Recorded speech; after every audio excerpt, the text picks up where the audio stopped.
Қажымұқан туралы қызықты деректер. Авторы Серікбол Хасан. Қажымұқанның өмір жолы өте қызық. Айналысқан спорт түрі де көп.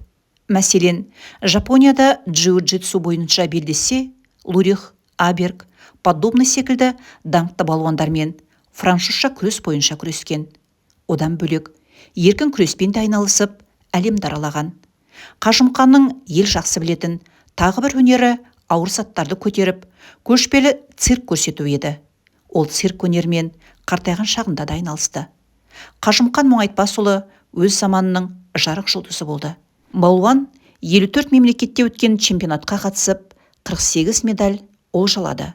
Спорттағы ерен жетістіктері арқылы қазақтың атын әлемге шайды. 1883 жылғы 7 сәуірде қазіргі Ақмола облысының Қараөткел деген жерінде шекесі торсықтай алып бала дүниеге келді. Әкесі Мұңайтпас сәбиге Мұқан деп ат қояды. Мұқанның өмірге келуі шаңырақты шаттыққа бөлейді. Алайда баланы алда ауыр күндер күтіп тұрған ешкім де білген жоқ. Көп ұзамай Мұқанның анасы Кәбира дүниеден өтеді. Анадан ерте айырылған сәбиді әжесі Айсара өз тәрбиесіне алып, Мұқанға бар мейірімін төгіп өсіреді. Мұңайтпастың Мұқаны ерекше бала болды. Кішкентайынан батылдығымен, өжеттігімен аты шықты. Оның есімі ел аузына ертілінді. Әкесі Мұңайтпас Ернақұлы 4-5 қана малы бар қарапайым, момын кісі еді. Ол отбасын асырау үшін бар уақытын еңбек етуге арнады. Байлардың қызметін істеді. Ауыр жұмыстарға жегіліп ақша тапты. Баласы Мұқанды да байлардың қызметін істеуге баулыды. Қажымұқан өмірге келген уақыт қазақ жерінде ұлы қоян жұты деп басталған кезең болатын. Жалпы қазақ даласында бірнеше рет қоян жұты болған еді. 1867-68 жылдары жалпақ қоян жұты, 1879-1880 жылдары ұлы қоян жұты, 1891-1892 жылдары кіші қоян жұты болды. Ал 1915-16 жылдары тақыр қоян жұты болып, көптеген шаңырақты шайқалтып жіберді. Осылардың ішіндегі ең ауыры ұлы қоян жұты еді. Бұл кезде Оралда 80%, Ырғыз бен Торғайда 59%, Сыр бойында 56% мал қырылды. Халық кешкен осындай нәубетті кезең Мұңайтпастың отбасына да ауыр тиді. Ел ішіндегі жағдай мәз емес. Әркім өз бетінше күн көріп жатты. Мұңайтпас отбасына батқан Тауқымет Мұқанды ерте есейтті. Ол 10 жасынан бастап әкесіне қолғанат болып жұмыс істеді. Мұқан өзіне тапсырылған жұмысты тиянақты орындап жүрді. Ауыр жүктерді тасыды. Оның күшті болғаны сондай, бір қап бидайды бір өзі арқалайтын. Қапқа бастықты арбадан жалғыз өзі түсіріп, қамбаға жеткізетін. Мұндай жұмыстар Мұқанның күнделікті міндетіне айналды. Оның осындай күш қайратын көрген жұрт атын аңыз қылып айтатын болды. Мұқан кішкентайынан күрескенді жақсы көрген екен. Балуандар күресіп жатқанда қызығып қарап отырыпты. Кейін өзі де ауылдағы тойлардан қалмайды. Себебі бұрынғы қазақтар тойларда күрес, бәйге секілді ұлттық ойындар ойнататын. Мұқанның есіл-дерті осындай тойлар кезінде өзі секілді балалармен күресу болды. Мұқан күрескенде ешкімге дес бермеді. Қатарластарының бәрін шетінен шыққан соң, ол өзінен 4-5 жас үлкен балалармен күрес бастады. Үлкендері де оған тең келмеді. Мұқан бәрін баудай ұшырды. Өзінің мықты екенін осылай дәлелдеді. Сонда ғана әкесінің болашақта Мұқанның нар балуан болатынына көзі жетті. Сөйтіп ұлын күрес өнеріне шыңдап баулай бастады. Себебі Мұңайтпас жас кезінде өңірге аты таныс балуан болған еді. Бірде Қараөткелде бір ауқатты кісінің ас өтеді. Астан кейін ұлттық ойындардың кезегі келеді. Бәйге өтеді, көкпар тартылады. Балуандар күресі басталатын уақыт таяды. Ас иесінің жеңген балуанға қомақты бәйге тігетінін хабарлаған сол-ақ екен, ортадан алаң ашылып, сайдың тасындай жігіттер күресуге қамдана бастайды. Жұрт күресті тамашалауға жиналады. Алдымен алдыңғы қатарға ел ақсақалдары, би-болыстар отырады. Содан кейін барып қарапайым халық жайғасады. Төреші алғашқы жұпты ортаға шақырады. балуандардың әрқайсысын атын атап, қай рудың жігіті екенін жұртқа хабарлайды. Белдесуге белгі берген уақытта балуандар бір-біріне тұр ұмтылады. Отырғандардың делебесі қозады. Олардың арасында Мұқан да бар еді. Ол мұндай айтулы күресті алғаш рет көргесін бе, таң тамаша болады. Бұл жердегі белдесу балалардың күресі секілді емес, басқаша екен. Ауылдағы күреске мүлдем ұқсамайды. Көпшілігі өз руының балуанына жақтасып отырғанын байқаған Мұқан, балуандар күресі ең әуелі елдің намысы екенін түсінді. Сол күннен бастап Мұқан балуан болуды армандады. Қараөткелдегі аста көргендері есінен кетпеді. Оның да солар секілді сайып қыран балуан болғысы келді. Алайда оның арманына тұсау болған нәрсе бар. Ол жоқшылық еді. Күн көру үшін алдымен жоқшылықпен күресу керек екенін түсінді. Сөйтіп Мұқан ауылынан алғаш рет алысқа ұзап Қызылжарға барды.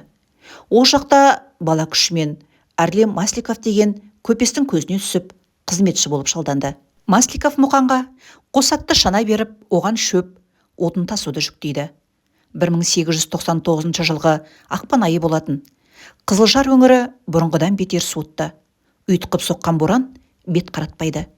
Үйде отын, қорада мал асығы таусыла бастады. Малынан айырылса, Масликов дымсыз қалатынын сезді. Енді қайтпек керек. Қаладан 20 шақырымдай жерде көпестің шөп жинап қойған бөлек қорасы бар еді. Сол жерден шөп әкеліп, малды сақтап қалуға тырысады. Шөпті кім әкеледі? Әрине, Мұқанның міндеті. Оның үстіне шөпті қораға Мұқан жазда өзі жинаған болатын.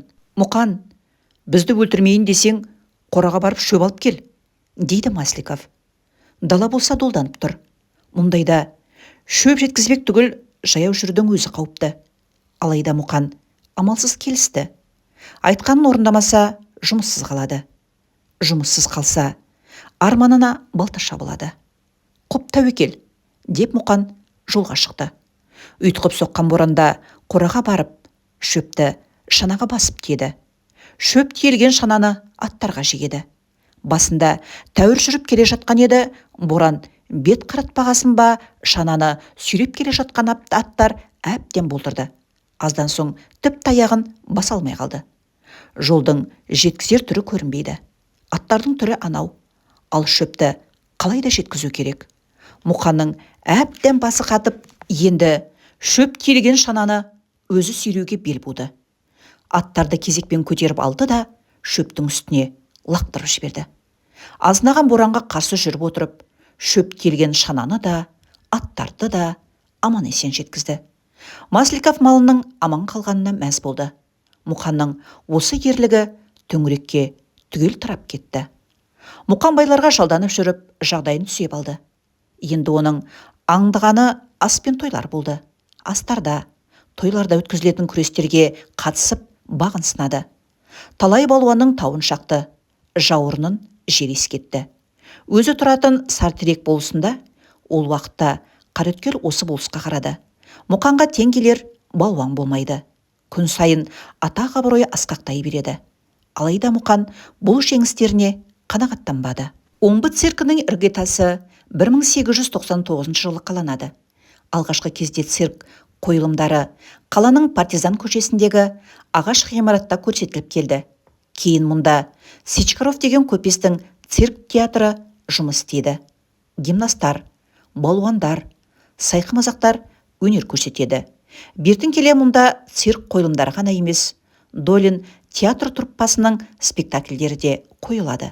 Алайда бұл кезде цирк ғимаратына 800 көрермен ғана сыятын. Сөйтіп, 1908 жылы Омбы циркі Казак даңғылындағы көлемі бұдан кеңірек жеке ғимаратқа көшеді.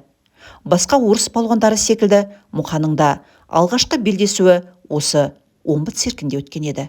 1898 жылы Омбыда алғаш рет цирк ашылды. Цирк қала тұрғындары жиі баратын мекенге айналады. Мұнда сайқымазақтар, гимнастар, балуандар өнер көрсетеді. Цирктің даңқы шығып, ол жайындағы ақпарат ауыл-ауылдарға тарай бастайды. Соның ішінде Омбы циркінде французша күресетін чемпионат өтеді деген хабар Мұқанды қатты қызықтырды. Французша күрес дей ме? Ол қандай күрес болды екен? Себебі Мұқан бұға дейін французша күрес туралы ештеңе естімеген еді. Мына хабар балуанды қызықтырғаны сонша күресті көзімен көруге асықты.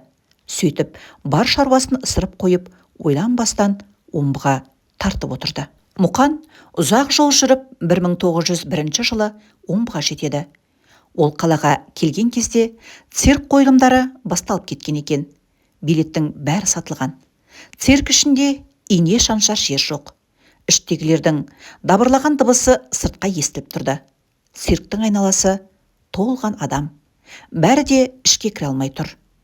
Енді айтсе болады. Мұқан қалайда ғимаратқа кірудің жолын іздеді.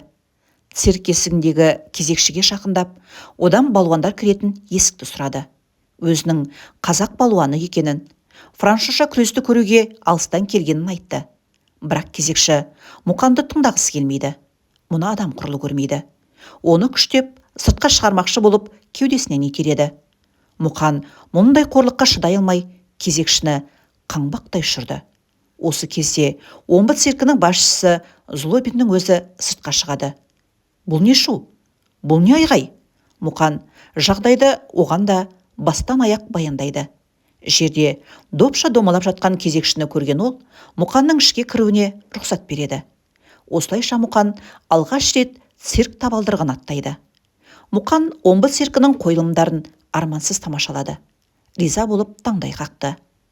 Арбитр аздан соң балуандар күресі басталатын хабарлады. Мұны естігенде Мұқан орында отыра алмай тыпыршып кетті. Ортаға бұла күшті балуандар бірінен соң бірі шығып жатты. Цирктің күресі мүлдем басқаша екен. Балуандар бірін-бір аямайды, баудай түсіреді. Цирк үшін адамдардың айғайы жаңғыртып жатты. Арбитр шешуші кезеңге өткен жұпты ортаға шақырды. Күрес алаңына цирк қожайынның інісі Андрей Злобин шықты. Ол балуандардың ішіндегі ең мықтысы екен. Белдесу ұзаққа созылмады. Андрей қарсыласын тез-ақ сұлатып салды. Арбитр ортаға қайта шығады. Чемпионмен кім күрескісі келеді? Араларында батыл жігіт бар ма? Жаңа ғана шулап отырған халық жым болды. Жұрт бір-біріне қарады. Ортаға шығуға ешкімнің жүрегі дауаламады. Арбитр сөзін тағы қайталады. Мұнда кілең қорқақтар жиналған ба? Мұна сөздер Мұқанның намысына қамшыдай тиді. Өз күшін сынайтын уақыт келгенін түсінді. Арбитр, сонымен ешкім жоқ па? Деп тағы сұрады. Мұқан, мен күресемін, деп қолын көтерді. Отырған жұрт орнынан атып тұрды. Бұл кім болды екен? Арбитр мұндайды күтпеген еді. Ол цирктің аяқталғанын хабарлағалы жатқан. Амалсыз Мұқанды ортаға шақырды. Өнер көрсеткен әртістер мен балуандарда перде артынан атып шықты. Чемпионның күресуге бел буған батыл жігіттің кім екенін бәрі де көргісі келді. Мұқан аренаға шығады. Күрес шарты бойынша киімін түгел шешіп, шалбаршан ғана қалады. Арбитр күресті бастайды. Балуандар бастырмалай шабуылдайды. Қазақтың қарулы боларын қайдан білсін? Андрей енді айлаға көшіп, ұрымтал сәтті күтеді. Мұқаның басын қысып, жамбас қалады. Бұл тәсіл оны талай жеңіске жеткізген еді. Ол Мұқанды жамбас қалып көтереді. Бірақ Мұқан оның аяғын шалып жібермеді. Бұл қазақша күрестің тәсілі болатын. Французша күресте бұған жол берілмейді. Балуандар кілемге қайта келді. Жиналған жұрт Мұқанға болса бастады. Андрей артынан қайырып тастау әдісін қолданды. Осы кезде ғана қарсыласын құлатты. Сол күннен бастап Андрей Злобин Мұқанның жақын досына айналады. Ол қазақ балуанның мықтылығын мойындап, оған күрес жолына түсуге кеңес береді. Сен күрес үшін, цирк үшін жаралғансың Мұқан, дейді Злобин. Оның бұл сөзі қазақ балуанына жігер береді. Злобин қазақ балуанның қолына хат ұстатып, оны Петерборда тұратын атақты бапкер Иван Лебедевке жібереді. Мұқан спортқа шындап ден қоя бастады. 1903 жылы сол кездегі ел астанасы Петербург аттанды. Алдымен Қазанға барып, татар балуандармен күресті. Олардың бәрін жеңіп, өзі мойындатты. Татар байларының қошеметіне бөленді. Олардың қазақ балуанына қаржылай қолдау көрсетуінің арқасында Петербурға да табан тіреді. Мұқан Петербурға келген соң Злобин жазып берген мекенжайды іздеп табады. Бұл мекенжайда атлеттер мектебі орналасқан екен. Мұқан ішке енген кезде ғимаратта еңгезердей балуандар жаттығу жасап жатты. Оларды көріп аң-таң болды. Мұқанды ширатылған мұрты бар, шымыр денелі жігіт қарсы алды. Злобиннің жол сілтеген адамы осы кісі екен. Менің аты жөнім Иван Лебедев. Балуандарым мені Ванягай деп атайды. Мұқанның Лебедевпен таныстығы осылай басталды. Иван Лебедевтің негізгі мамандығы заңгер еді. Алайда орыс атлетикасының атасы Вячеслав Краевскийдің тәлімін алып, атлетиканы таңдайды. Лебедев алғашқы кезде Краевский үйірмесінің балуандарын жаттықтырады. Кейін өзінің жеке ауыр атлеттер мектебін ашады. Лебедевтің мектебінен көптеген балуандар шығады. Көбінің атағы жер жаһанға жайылады. Соның бірі Мұқан Мұңайтпасұлы болатын. Ол Злобиннің өтініші бойынша Лебедевтің мектебіне қабылданды. Осы жерден әбден ысылып, французша күрестің қыр-сырын меңгерді. Күрестің теориясы мен тактикасын үйреніп, 2 жылдай Лебедевтің мектебінде оқып, кәсіби балуандар қатарына қосылды. Лебедевтің мектебін бітірген соң Мұқанның күрестегі алғашқы қадамдары басталады. Ол французша күрестің ғана емес, еркін күреспен джиу-джитсудың да шебері болады. 1904 жылы Харбинде французша күрестен халықаралық жарыс өтті.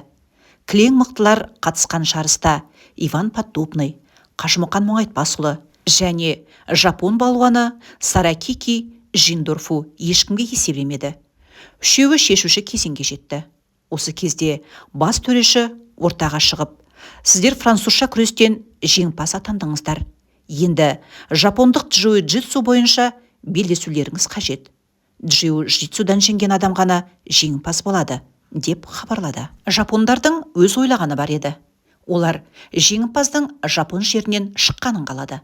Жапон балуаны Саракики джиу-джитсудың нағыз шебері болатын. Онымен айқасу оңайға түспейтін білген Поддубный жарысты жалғастырғысы келмеді.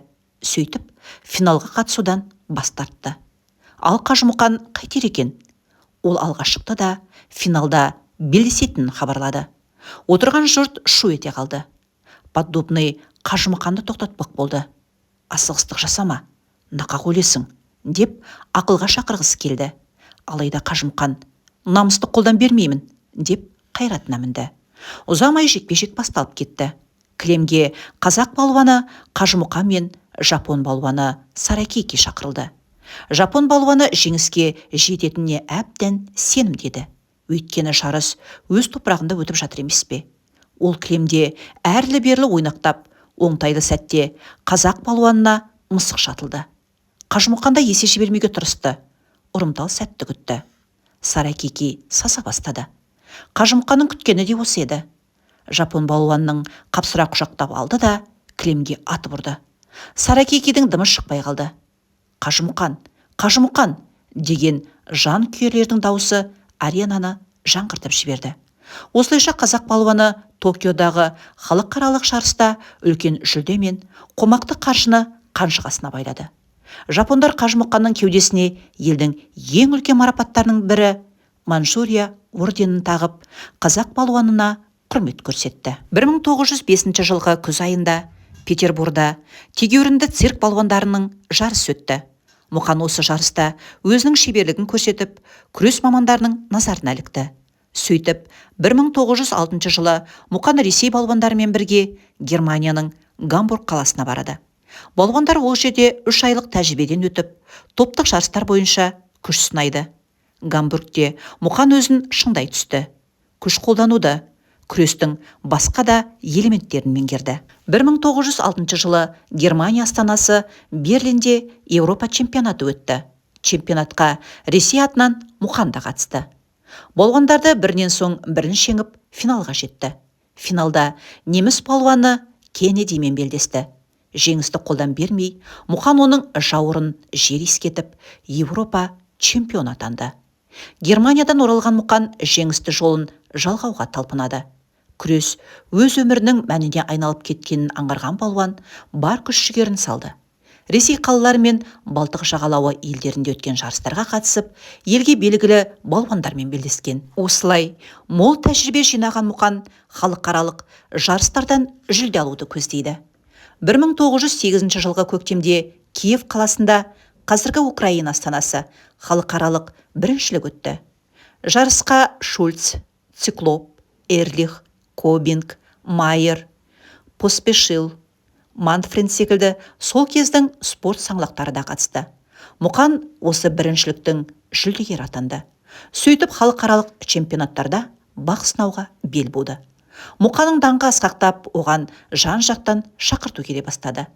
Сондай шақыртулардың бірін ол 1908 жылы Эстон балуаны Георг Лурихтан алады. Көп шақыртудың ішінен осы Лурихтың ұсынысына ғана көңіл ауды. Себебі Георг Лурих біріншіден өзі де бабындағы сақа балуан болса, екіншіден балуандардың кәсіби чемпионаттарын өткізетін. Мұқан оның шақыртуын қабыл алып, Лурих циркіне өнер көрсете бастады. Осы цирк құрамында жүріп, Киев, Минск, Варшава, Рига, Одесса қалаларында өткен жарыстарға қатысып, жеңісті жолын жалғайды. Осылардың ішінде Латвия астанасы Ригада өткен турнир Мұқанның өмірін айтарлықтай өзгертті. Себебі Ригада болашақ жары Надежда Чепковскаяны жолықтырды. 1909 жылы Мұқан Ригада өтетін халықаралық чемпионатқа шақырту алады. Жарысқа Лурих, Аберг, Гаккеншмидц, Турбас, Тигани, Медведев, Петерсон, Чамберс, Лацгальд секілді әлемнің әйгілі балуандар қатысады. Лурих бұл жарыста Мұқанды жапон балуаны деп таныстырады. Негізінде Лурих мол ақша табу үшін балуандарды түрлі жолдармен жарнамалайтын. Тіпті мақсатына жету үшін балуандардың ар-намысын қорлаудан да тайынбайтын. Мәселен, Циклоп деген балуанға шекет жегізетін. Сөйтіп оны көпшілікке үңгір адамынан қалған соңғы тұяқ деп жарнамалайды. Ал Мұқанды көпшілікке шығыс ұлы жапон Мұханура деп таныстырады. Ригадағы чемпионатта әртістер де өнер көрсетеді. Олардың арасында шабандоз Надежда Чепковская да бар болатын. Ат құлағында ойнаған қыздың өнері қазақ жігітіне қатты ұнайды. Себебі атқа міну Мұқанның жанына жақын еді. Екеуі бір-бірін көргеннен ақ ұнатып қалады. Сөйтіп, өмірлік серік болуға серттеседі. Надежда Чепковская 1894 жылы Белоруссияның Полоцк облысындағы Черчаня мекенінде дүниеге келеді. Ата-анасынан ерте айырылып, жетім өседі. Надежда 12 жасында циркке жұмысқа орналасып, цирк әртістерінің қызметшісі болады. Кейін өзі де цирк әртісіне айналды. Мұқан Ригада Надеждамен танысып, сөз байласып, омбыға алып қашып келеді. Омбы қазақтары өзге ұлттың қызын жат көрмей, бауырына басып, той жасайды. Екеуі мешітке барып, мұсылманша неке қидырады. Надежда ислам дінін қабылдап, жас келінге Бәтима деген мұсылманша есім беріледі. Мұқан мен Бәтима 1925 жылға дейін Омбыда бірге тұрады. Бәтима 1964 жылы дүниеден өтеді. Омбы облысы Тоқалы ауданының Қожа ауылында жерленеді. 1909 жылдан бастап Мұқан шет елдерде өтетін жарыстарға қатысуға бел буды. Солардың бірі Георг Лурихтың Түркияның Стамбул қаласында өткізген халықаралық чемпионаты болатын. Бұл кезде французша күрес әлемнің көптеген елдеріне қанатын жая бастады. Соның ішінде французша күрестен түрік балуандары да төбе көрсетіп, айтарлықтай нәтижеге қол жеткізеді. Түрік балуандарының ішіндегі мықтысы ешкімге есе жібермейтін Нурла Хасан деген балуан екен. Французша күрестің жілігін шағып, майын ішкен. Париж, Лондонда өткен жарыстардың жеңімпазы атанған Нурулламен күресуге көп балуанның батылы бара бермейді. Лурих баяғы әдеті бойынша бұл жолы Мұқанға басқа ат берді. Оны жарысқа Қара Мұстафа деген лақап атпен қатыстырды. Себебі түрікте бұрын Қарахмет деген мықты балуан болған екен. Қара Мұстафа сол Қара Ахметтің ерлігін қайталайды деп сенген еді. Стамбул ипподромында бұрын соңды болмаған ерекше жарыс басталды. Түріктер өздерінің қаранары Нуруллаға жанкүйер болды. Лурих Мұқанның финалға жететініне бек сенді. Шынында солай болды. Қаншама балуанның арасынан суырылып шығып, финалға Нурулла мен Мұқан шықты. Арбитр шешуші шайқас басталғанын хабарлады. Нұрулла ортаға қара барқыт шапанын киіп келді. Мұқан кілемге ала шапанымен шықты. Осы кезде азан шақырылды. Жарысты тамашалауға жиналған жұрт намазға тұрды. Мұқан да көпшілікпен бірге сәждеге бас қойды. Намаз аяқталған соң балуандар айқасы басталды. Нұрулла бойы 2 метрден асатын еңгезердей балуан екен. Салмағы да Мұқаннан әлде қайда басым екені байқалып тұр. Ол Мұқанның мойнын қарулы қолмен қысып, жұлқылай берді. Қайтсе де жеңілмеу керек. Артында қолдап қолпаштаған ел жұртының арнамысы тұр. Мұқан айла тәсілге көшіп, түрік балуанын әлсіретуге тырысты. Ол да Қаранардың өзі екен. Қандай тәсіл жасаса да тойтарып отырды. Біраздан соң Нұрулланың бастапқы қарқыны бәсеңдеді. Мұқанның оңай шағылатын жаңғақ емес екеніне көзі жетті. Қалжырап, титықтай берді. Мұқанның күткені де осы еді. Бұл тамаша сәт емес пе? Мұқан Нұрулланы қапсыра құшақтады да денесін төменге басып қалды. Түрік балуаны жер тірей құлады. Алайда оның да намысы бар емес пе? Оның үстіне жарыс өзінің Ыстамбулында өтіп жатыр. Орнынан қайта тұрды да ашуға мінді. Оның қызу қандылыққа салынғаны Мұқан үшін тиімді сәт еді. Нұрулла дүрсе қоя берген кезде Мұқан оны жамбасқа алып көтеріп ұрды. Түрік балуаны тағы құлады. Бұл жолы да орнынан қайта тұрды. Тәлтіректеген күйі тұра ұмтылды. Мұқан жалт бұрылып, артынан қапсыра ұстады. Оны көтеріп алып, жауырынын жерге тигізді. Нұрулланы жеңгені үшін Мұқанға қашатағы берілді деп деректерде қате жазылып жүр. Себебі ешқандай балуанға күрестегі жеңісі үшін қашатағы берілген емес. Күрескен үшін қашатанған Қажымұқаннан басқа балуан жоқ. Сонда қалай болғаны? Мұқан қалай Қажымұқан атанды? Жағдай бұлай болған. Мұқан Түркияға барған осы сапарында қасиетті Қағбаны зиярат етіп, қажылық парызын өтеген. Ол кезде Түркия Осман империясы деп аталатын алып мемлекет еді. Осман империясына қазіргі Түркия, Мысыр, Сауд Арабиясы, Йемен, Сирия, Сербия секілді көптеген елдер қарады. Бүгінде Сауд Арабиясы территориясындағы мұсылмандардың қасиетті қос қаласы Мекке мен Мәдина Осман империясының жері болды. Нұрулла жарыста жеңілгеннен кейін түріктер Мұқанға жанкүйер бола бастады. Сөйтіп түріктің патшасы генерал мен мүфтиі Мұқанды Құрбан айт мейрамына орай Жиддада, қазіргі Сауд Арабиясындағы қала, өтетін жарысқа шақырды. Жарыстың бар шығынын өздері көтерді. Жиддаға бармас бұрын олар алдымен Меккеге барып қажылық рәсімін өтеді. Мұқан Зәмзәм құдығынан су ішті. Арафат тауының етегінде 3 күн түнеді. Мәдинеге барып, Мұхаммед оған Алланың салауаты мен сәлемі болсын, пайғамбардың мешітінде құлшылығын атқарды. Одан әрі Жиддаға жетті. Жиддада қазақ балуаны Африка, Азия елдерінің 25 балуанымен күресті. Жарыста алдына жан салмай жеңімпаз атанды. Түрік билігі тағайындаған алтын медальмен 5000 реал қаржылай сыйлыққа ие болды. Қажылықтан келгеннен кейін Мұқан есімінің алдына Қажы сөзін қосады. Енді барлық жарыстарға Қажымұқан деген атпен қатысады. Геркулес журналында бүкіл дүние жүзіне атағы жайылған балуан Мұханура Мұқанов бұдан бұлай Қажымұқан деген атпен күреседі деп жазылды. Осылайша Мұқан Қажымұқан атанды. Қажылық ислам дініндегі 5 парыздың бірі.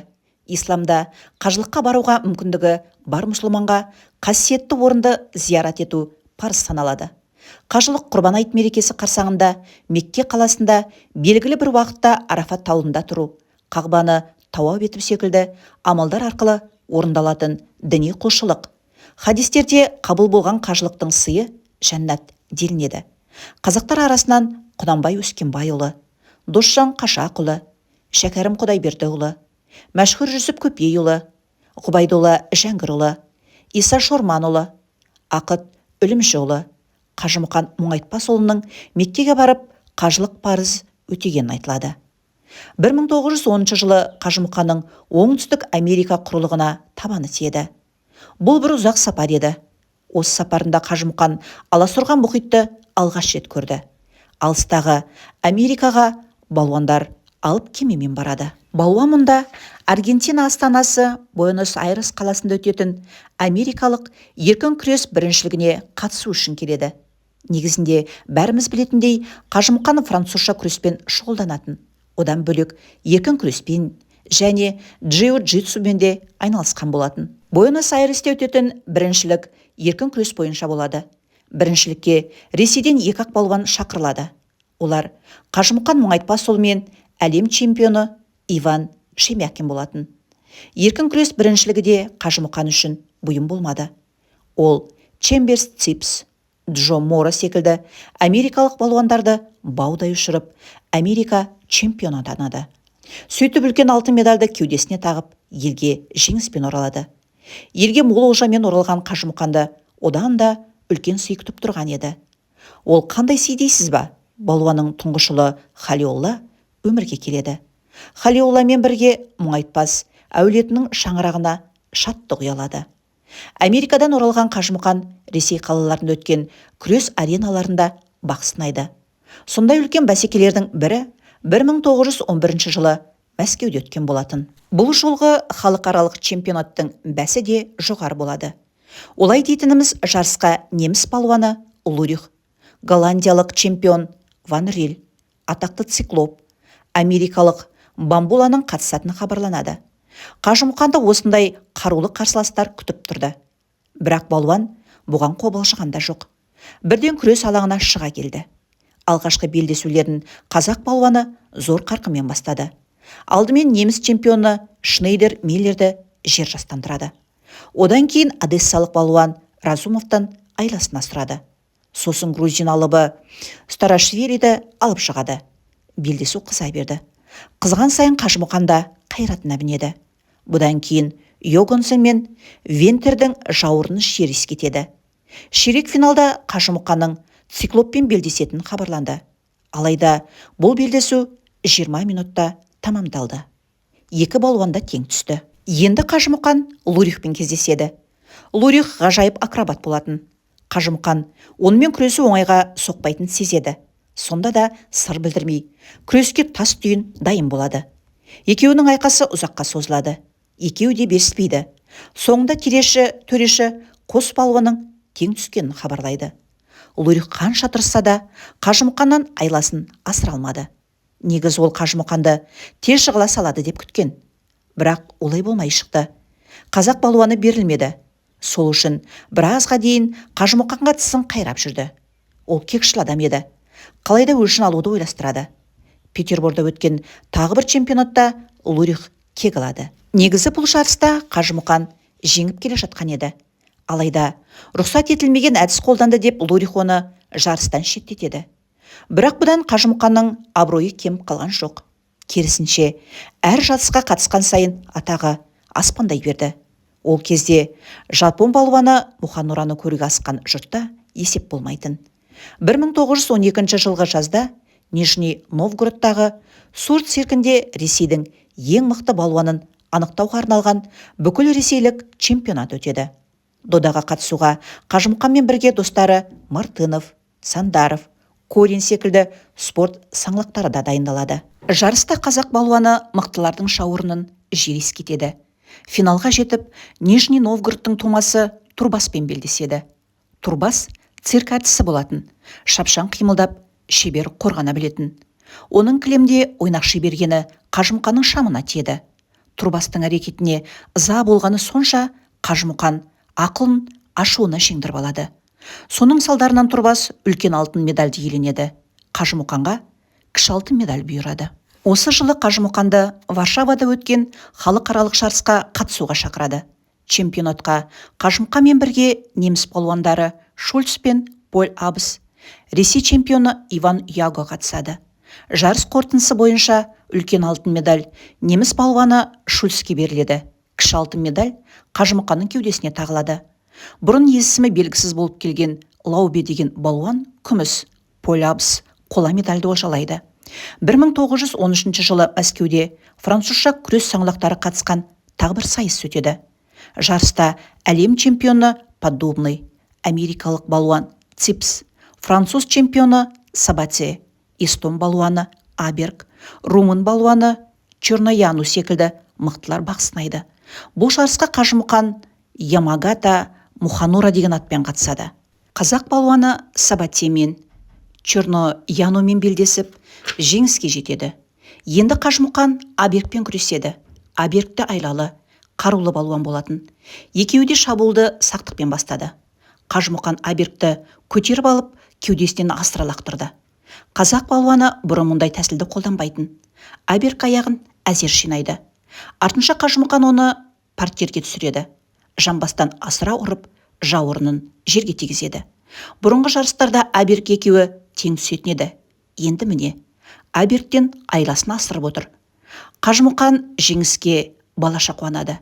Өкінішке қарай осы жеңісіне мақсаттанған Қажымұқан келесі қарсыласы Лука Копевтен жеңіліп қалады. Сөйтіп Ципс бірінші, Қажымұқан екінші, Аберг үшінші, Сабате төртінші орынды олжалайды. Стрепертов деген цирк ұйымдастырушысы 1913 жылдың аяғында Қажымұқанды Троицк қаласында өтетін французша күрес чемпионатына шақырады.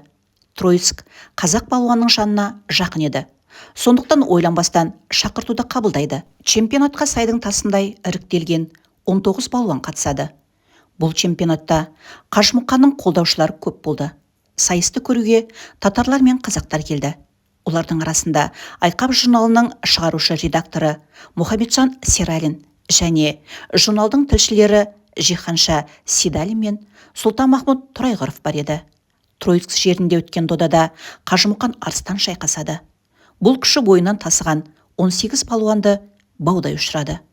Неміс палуаны Шмидт, француз палуаны Федрик Колос, румын палуаны Черноянц, француз палуаны Жан Сабате, поляк балуаны Збышка Цыганевичті жеңеді. Финалда Қажымұқан Естон балуаны Теганемен белдеседі. Теганенің жамбасын жерге тигізіп, жеңіске жетеді. Қажымұқанның осы жеңісі балуанды атақ-даңққа кенелтеді. Айқап журналында қазақ балуаны туралы көлемді мақала жарияланды. Мақаланы Жиханша Седалин жазады. Ал Сұлтанмахмұт Торайғыров Қажымұқанға арнап бір балуанға қарап деген өлеңін жазады. 1914 жылы Ресейдің Нижний Новгород қаласында үлкен жәрмеңке өтеді. Қажымұқан қалаға келген бір сапарында осы жәрмеңкенің үстінен түседі. Троицкідегі турнирді ұйымдастырған Стрепертев нағыз әккі адам еді. Нижний Новгородтағы жәрмеңкені пайдаланып, еселеп ақша тапқысы келеді. Стрепертов неміс балуаны Шмидтті жұрт алдына шығарып, балуандармен күрестіреді. Алайда Шмидтті жығуға ешкімнің шамасы жетпейді. Қажымұқан Шмидтті жақсы білетін. Троицкідегі чемпионатта оны оңай жеңген болатын. Бұл жолы да онымен күресіп, әуселесін қайтармақ болды. Қажымұқан Шмидтті бірден таниды. Қазақ балуанын көрген кезде оның өңі бозарып сала берді. Мұны Стрепертов те байқап қалады. Ол Қажымұқанды шымылдық артына шақырады. Ондағы ойы жұрт көзінен тасаға апарып, пара беру болатын. Бірақ балуан бармайды. Сырт киімін шешіп, белдесуге дайындала бастайды. Шмидт қатты сасады. Енді ол ауыр талап қоя бастайды.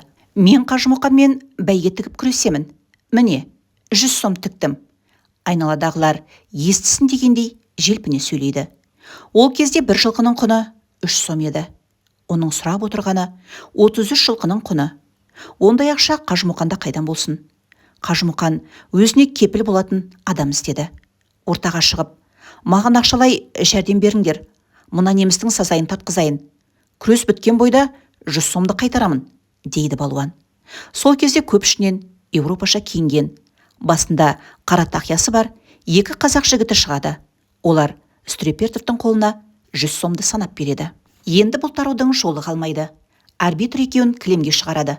Қажымұқан Шмидтті әбден қалжыратады. Осылайша қазақ балуаны қандастарының арқасында немісті жер жастандырды. Арбитрдің өзін ақтап алар басқа амалы қалмады. Келісім бойынша Қажымұқанның қолына 200 сомды ұстатады. Бұл жігіттер ағайынды Нұрлан мен Абдолла Есбергеновтер болатын. Олар Семейден Нижний Новгородтағы жәрмеңкеге арнайы келген көрінеді. Жазушы Мұхтар Әуезовтің Абай жолы романындағы киізші Байсеке байдың балалар екен. Қажымұқан 1914 жылғы жас айында Уфада өткен жарысқа да қатысады. Бұл қызық жарыс болды. Жарысқа кезінде Қажымұқанға жол көрсетіп, күреске баулыған Петербурға жол сілтеген ұстазы Андрей Злобин де қатысады. Бір қызығы Қажымұқан мен Злобин осы жарыста қайта белдеседі. Ұстаздан шәкірт озады деген осы шығар. Злобин жеңіледі. Соған қарағанда бұрынғы қарқыннан айырылып қалса керек. Мұны балуанның өзі де түсінеді. Сөйтіп, дәл осы Уфадағы жарыста күреспен бір жолата қоштасады. Құрметі ретінде шәкірті Қажымұқанға өзінің белдігін сыйлайды. Не деген сыйластық, ілтипат десеңізші. Қажымұқан күресіп қана қоймаған, көшпелі цирк ұйымдастырып өнер көрсеткен екен. Өте қиын репертуарларды орындапты. Мойнымен жылқыны, түйені көтеретін, темірді майыстырып мойнына, беліне орайтын, кеудесіне ауыр тас қойып балғамен ұрғызатын. Мәселен, Қажымұқан Ташкент циркінде салмағы 400 келі, ұзындығы 2 метр темірді иығымен көтерген көрінеді. Осындай қиын трюктерді көрсетіп, жұртты тәнті еткен. Қажымұқан Павлодар өңіріне барғанда бөрененің екі жағына зіңгіттей жігіттерді отырғызыпты. Сосын бөренені иығымен көтеріпті. Баянауылда тұратын досы Сүбек ұста осы кезде балуанға көмектесіп жүрген екен. Қажымұқан шалқалай жатып кеудесіне көлденең тас салдырады. Сосын тасты Сүбекке балғамен ұрғызып сындыртады. Бұл көрініске жұрт таң қалады. Осы кезде мәшһүр Жүсіп Көпейұлы батыр балуанға Қажымұқан поэмасын арнайды. Балуанның өнеріне ауыл адамдары әбден тәнті болады. Риза болғаны сонша Қажымұқанға 30 жылқы береді. Балуан Сүбекке мына жылқыдан қалағаныңша ал дейді. Сонда Сүбек: Қажеке, мал соқса желдікі, айдаса жаудікі. Қазақтан сіздей ұл бұдан кейін туар тумас. Анау таудан көтеріп бір үлкен тас әкеліп осында орнатып кетіңіз. Қайратыңыздың куәсі болсын, достығымыздың мұраты болсын, дейді. Қажымұқан досының тілегін орындайды. Таудан үлкен тас көтеріп әкеледі. Оны Сүбектің үйінің іргесіне қойып береді. Қазіргі уақытта сол тас әлі бар. Түркістан облысы Ордабасы ауданындағы Қажымұқанның музейінде тұр. Тастың салмағы 480 келі. Балуанның күш қуаты қандай болғанын осыдан ақ байқауға болады. Қажымұқанның омбыда тұрып жатқан кезі Сәкен Сейфуллин балуанды елге шақыртады. Бұл 1918 жыл болатын. Қазақ даласында кеңес билігі құрылып жатқан шақ болса керек. Сәкен Қажымұқаннан күйзелген халықтың көңілін көтеруді сұрайды. Балуан қарсы болмайды. Елге келіп өнер көрсетеді. Көшпелі цирк өнерін көрсетіп, түскен қаржыдан тарыққандарға жәрдем береді. Қажымұқан қарапайым жұртқа көп жақсылық жасайды. Ол цирктен түскен қаржысын мектеп, аурухана салуға аударып отырған екен. 1925 жылғы жазда үкіметтің арнайы шақыртуымен Қажымұқан тағы да Омбыдан Қоянды жәрмеңкесіне келеді. Ол жерде дала өнерпаздарымен бірге ел алдында өнер көрсетеді. Балуан 1926 жылы Ташкентте өткен КСРО біріншілігінде чемпион атанады. Кейін Маңғыстау, Атырау, Орал өңірлерін аралайды. Театр әртістерімен бірге Қызылорда, Тараз өңірлерінде өнер көрсетеді. 1927 жылы Орынборда өткен КСРО біріншілігінде ауыр салмақта сынға түсіп, жарыстың бас жүлдесін олжалайды. Бұл кезде Қажымұқанның жасы 56-да болатын. 1927 жылы Қажымұқан Мұңайтпасұлына Қазақ даласының батыры атағы беріледі. Осы жылы балуан Әміре Қашаубаев, Иса Байзақов, Құрманбек Жандарбеков, Шара Жиенқұлова секілді өнер қайраткерлерімен бірге өнер көрсетеді. Олармен бірге Семей, Кереку, Ақмола, Қызылжар өңірлерін аралайды. 1939 жылы екінші дүниежүзілік соғыс басталады. Ел басына күн туады. Фашистер елімізге қауіп төндіреді. Осы кезде балуан майданға сұранады. Бұл уақытта Қажымұқан қартайып қалған еді. Сондықтан соғысқа алынбайды. Алайда ол қарап қалмайды. Жиған тергенін жеңіс жолына жұмсайды. Сол жылдары батыр қиында күрделі өнермен жұртты таң қалдырып, осылайша ел ішінен 100 000 сом қаржы жинайды. Жиналған ақшаға ұшақ, истребитель жасатады. Ұшақты батыл қазақ ұшқышына беруді сұрайды. 1944 жылғы күз айында ұшақ дайын болады. Қанатының астына қазақ ұшқышына Қажымұқаннан деп жазылады. Көп ұзамай Қажымұқанға Мәскеуден Сталиннің қолы қойылған телеграмма келеді. Бас қолбасшы хатында қазақ балуанына алғыс білдірген екен. Қажымұқан жасатқан ұшақ солтүстік батыс майданына жеткізіледі. Ұшақтың тізгінін қазақ ұшқышы Рашид Бекетов ұстайды. Кейін бұл ұшаққа тағы бір қазақ ұшқышы Қажытай Шалабаев отырады. Балуанның майданға қосқан ұшағы 100 рет аспанға көтеріледі. 1945 жылғы жаз айында Мәскеуде жеңіс шеруі өткен кезде осы ұшақ әуеге тағы көтеріледі. Қазіргі уақытта Қажымұқан жасатқан ұшақ Балтық бойындағы әскери музейде тұр. Қажымұқан спорт саңлағы ғана емес, қазақтың қайраткер ұлы болған. Ол Әлихан Бөкейхан бастаған ұлт зиялылары құрған Алаш үкіметінің рухани демеушісі болды. Балуан Алашорданың көптеген жиынына қаржылай көмек көрсетеді. 20 жылдай омбыда тұрған кезінде Әлихан Бөкейхан, Ахмет Байтұрсынұлы, Міржақып Дулатов секілді алаш зиялыларымен жақын байланыста болды. Қоянды жәрмеңкесінде өнер көрсеткен кезінде де балуан алаш идеясын таныстыруға атсалысады. Сол секілді Алашорданың басқа да жиындарында өнер көрсетеді. Өкінішке қарай, балуанның алашордашылықтармен байланысы басына қара бұлт үйреді. Бірнеше рет түрмеге қамалады, қудаланады. Алайда оның халық алдында абырой беделі шен-шекпенділердің балуанға тырнағын батыруға жол бермеген еді. Негізінде Қажымұқан 1919 жылы күресті де, циркті де бір жолата қойып, омбыдағы бір колхозда жылқы бағып жүрді. Ел қатарлы өмір сүріп жатты. Осы кезде біреулер үстінен арыз түсірген көрінеді. Оны Ақпашадан сый алған деп айыптап кінәлайды. Сөйтіп 1929 жылы 2 айдай абақтыға қамалады. Осы жылдары көптеген медальдары мен марапаттары, қағаздары жойылып кетеді. 1937 жылы даңқ асқан балуан қайта қудаланады. Оған түрлі ауыр айыптар тағылды. Алаш партиясының қолдаған үшін де зардап шекті. Тыңшылар балуанға маза бермеді. Ақырында сол жылдың жазында Қажымұқан оңтүстікке кетті. Негізінде Қажымұқан 4 рет үйленген көрінеді. Алғашқы әйелі Бәтима, Надежда Чепковская болатын. Одан Халиолла деген ұл туады. Халиолладан Шабдан, Фарида, Рәсия, Жанайдар, Елтай, Құлымбет секілді ұл қыздар тарайды.